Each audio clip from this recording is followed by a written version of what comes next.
Hello and welcome to another episode of Re Mana. आम्ही तिघीजणी आहोत इथे. ब्लेसिंग आहे, कम्फर्ट दिसेल बॅकग्राऊंडमध्ये. आणि आज आमचं एक खूप फेवरेट गाणं आहे जे डिस्कस करायचं आहे. आपल्या सगळ्यांचा खूप आवडता सिनेमा आहे द साऊंड ऑफ म्युझिक.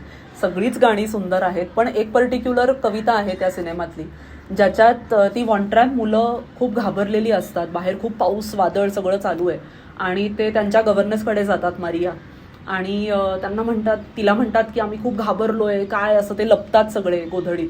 तर ती त्यांना म्हणते की तुम्ही तुमच्या फेवरेट थिंग्सची एक लिस्ट करा, आणि ती लिस्ट करायला लागते त्यांच्याबरोबर. आणि मग शेवटी ती म्हणते की when the dog bites, when the bee stings, when I am feeling sad, I simply remember my favourite things and then I don't feel so bad. तर ह्या कॉन्सेप्टला सायकोलॉजीमध्ये आम्ही सेल्फ रेग्युलेशन म्हणतो.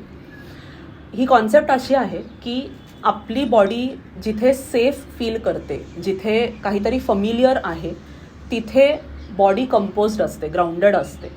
द मोमेंट वेगळं काहीतरी येतं, काहीतरी अननोन किंवा uncertain जेव्हा आपल्यासमोर येतं, तेव्हा बॉडीला थ्रेट वाटू शकतो. त्याला अँझायटी म्हणतात मेंटल हेल्थच्या भाषेमध्ये.